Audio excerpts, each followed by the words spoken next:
Hi, my name is Rachel Forsyth, and this video is an example of a peer observation carried out as part of the MMU Academic Practice Enhancement Scheme.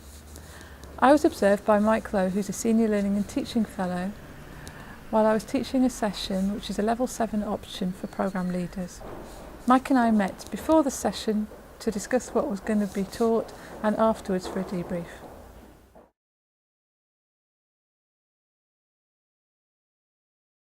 Morning. Hi, all right, Rach. Thank you for offering to observe this session. It's going to be with a group of people who, some of whom are programme leaders already and some of them aren't. The topic is about programme leadership, and what we're going to cover today is planning. Okay. In the last session, I asked them to write down everything they could think of that a programme leader needed to do. And I've taken that information and I'm going to use it with them today to help them do some planning. So I've reorganised it a little bit and getting them to do some work with that. So what I really want them to do is start thinking about what they need to focus on, how they manage their time, and which of the tasks that they have they think could have an impact on the rest of the programme when they do their programme development plan. So there's nothing in particular with the teaching that I really want you to focus on. I'd like to make sure that everybody is engaged in the activities, but I can usually do that when I go around. I sometimes wonder when I'm talking whether everybody's really paying attention. So it's always nice to have another person. Yeah, when I'm talking, yeah. Some feedback I've had, not from this group, but from a similar group recently, is that there's too much group work that goes on. But the rest of the group thought there wasn't enough. So I'd just like to get your opinion on the balance of that. Today is very group work focused. There's a reason for that. I want to get them talking and to draw out some themes which we can then go on to use, and I can focus on them later. Okay.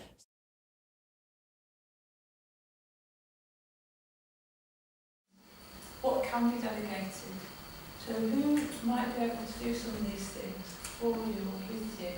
What help would they need and what would you need? This is where we start to do it annually, it can run over a period of weeks. That's how it makes sense. Yeah, I still think that's an annual thing.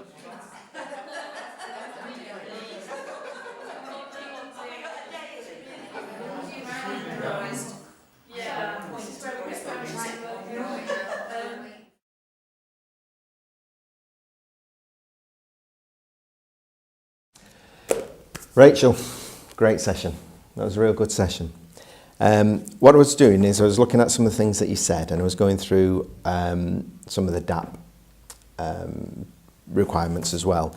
So the areas I've been looking at is the planning area, delivery, and the idea of the three key factors, positive ones, and areas which you might want to consider. In terms of the areas you asked me to look at was engagement, group work, and the idea that it's a diverse group, and therefore that needs kind of taken into consideration. So, should we start with the planning? Yeah. Okay. I thought you could obviously tell that there's a great deal of planning that has taken place, and there was evidence of constructive alignment with the learning outcomes. You put the learning outcomes up straight away. You could see through your plan, I could see how that actually tied in there. So that was really good. The times associated with the session were really conducive with you being able to achieve the plan that you put in place. So in terms of planning, spot on. I like the plan. I thought you introduced the session well. I thought the room layout was really good in terms of getting the tables. It really made it conducive for doing group work. Your resources you use, PowerPoint, laminated cards, stick notes, stickets, flip chart, even use of iPad, really good.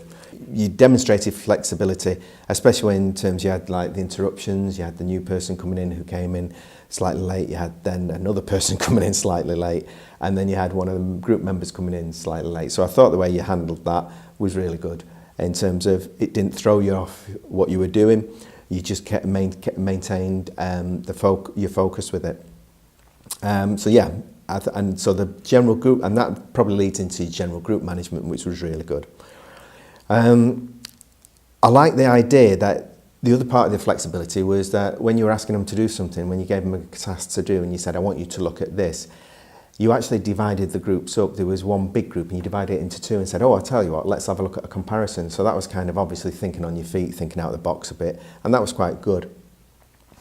Jump in if there's anything you want me to clarify as well, by the way.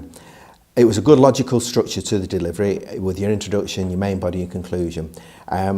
It would have been a bit useful maybe to signify each part, to say, right, this is what we're going to start with, and then when you're going, right, here's the activities, and now I'm just going to conclude everything. And I think one of the things that might help, and I've covered a couple of times, it might be the variation in the tone of voice might just help that. Because sometimes I think what you tend to do is maybe tail off at the end of a sentence. Good at supporting groups during the discussion. You moved around the session, you were on your knees at one point, you moved around, you went close with people, you came stood back. So I think your movement and your circulating around the room and between groups was good. Question and answer of the group work, good, but maybe you might want to consider recording some of the answers on a flip chart, because some of the answers which were coming out was really good, but we weren't collecting it necessarily. On a couple of occasions, it was more of an individual question and answer with one person or two people from each group. And I think what might have been useful is if you'd have included their answers on a flip chart, then you could have used that and said, what do other people think about this? Because then they can see it up there. It's in black and white, and for want of a better word. So I think that would be quite useful maybe to do that. I think that's a really good idea, and that's one of the reasons I asked you to particularly focus on whether everyone was getting an equal role in the group activities. Not a problem. And then in terms of the activity, obviously I was keeping check on it again because you're saying about timing, and bang on 60 minutes. So that's what I was really happy with. Okay. And the final thing, 3 points which I think good practice, use of variety of resources throughout the session, and that was really good. Student engagement and interaction, apart from, like I was just saying about the question and answering bit, but other than that, they were only in minority areas, so that was really good. And well thought out activities. I've only had 2 areas where I thought that you might want to consider, maybe draw more people into the Q&A discussion, but we've discussed that. Yeah.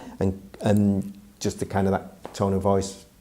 That's really useful. And that's all. That's all. But other than that, spot on. Nobody's ever told me that before. That's really useful. And I've noticed the same thing when I do videos and podcasts and things, but I haven't really done anything about it, so now I'll do that. Being observed was a really positive experience for me. The feedback was constructive and developmental, and I really enjoyed having the time to talk with a trusted colleague about how and why I make my teaching decisions. I really want to thank Mike for giving up his time to do this, and to the participants in the session for agreeing to be filmed. Thank you.